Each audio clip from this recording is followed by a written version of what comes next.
The FAI has agreed to ask UEFA to move Ireland's Nations League fixture against Israel in October to a neutral venue.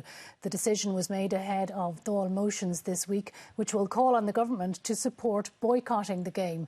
It's understood Hungary is being considered as an alternative location. Well, our soccer correspondent Tony O'Donoghue has more on this. And Tony, if this game is moved, is that likely to put more pressure on individual players as to whether or not they should play?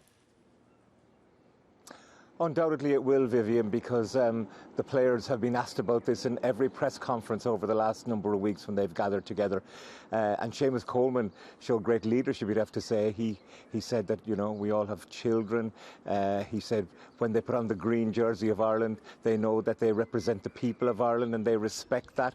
And there's certainly been a growing coalition, a partnership of groups that have been anxious that this game be stopped because of Israel's ongoing genocide in Gaza. That includes the Players' Union, leading figures in Irish football, the Irish Supporters Partnership network as well.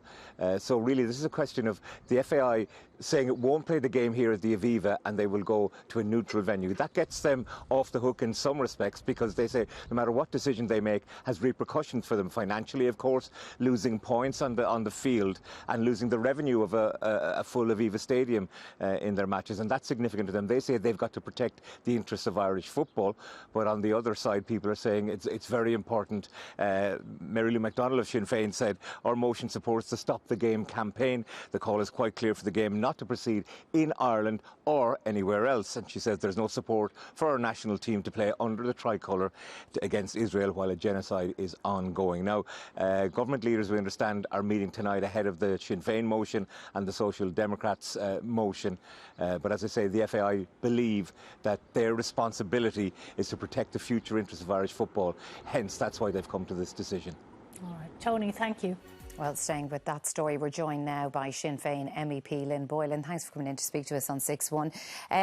Sinn Féin is to move a motion tomorrow calling on the government to boycott these games. Is that still going to go ahead tomorrow, given that the FAI is going to request a move to a neutral venue? No, absolutely, because the motion doesn't say stop the game playing in Ireland. The motion is stop the game. So moving the game to a neutral venue doesn't address the core issue, which is, I suppose, Israel's war crimes now at this point, the genocide that we've seen in Gaza, but also the fact that Israel is in breach of FIFA's own statute and UEFA is obliged to uphold FIFA statutes. So, I mean, there's legal elements to it, but also just a moral and ethical argument that this game should not be going ahead. So what do you want the government to do?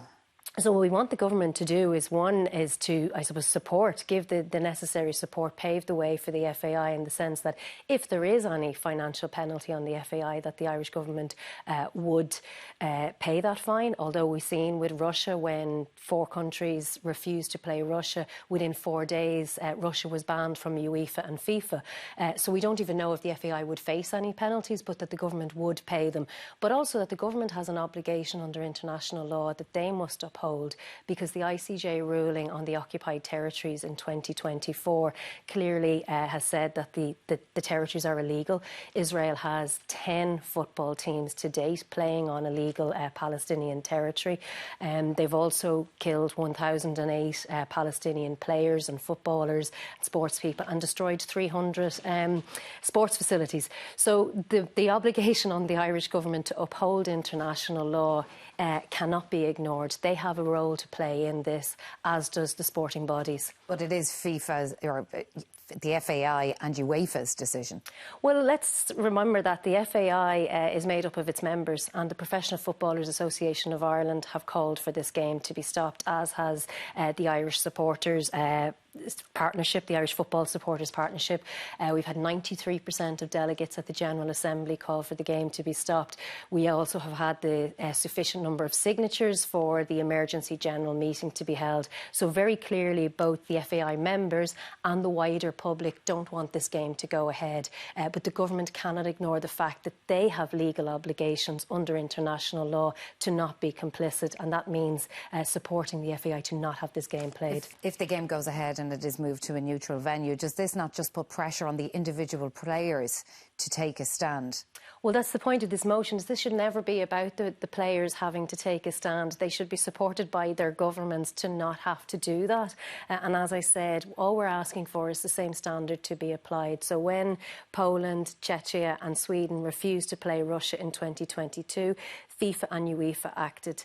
They had the support of their governments at that time. We're asking the Irish government now to support, because we know that Israel uses these competitions to sports wash, but also how significant the boycott was in South Africa against sporting bodies.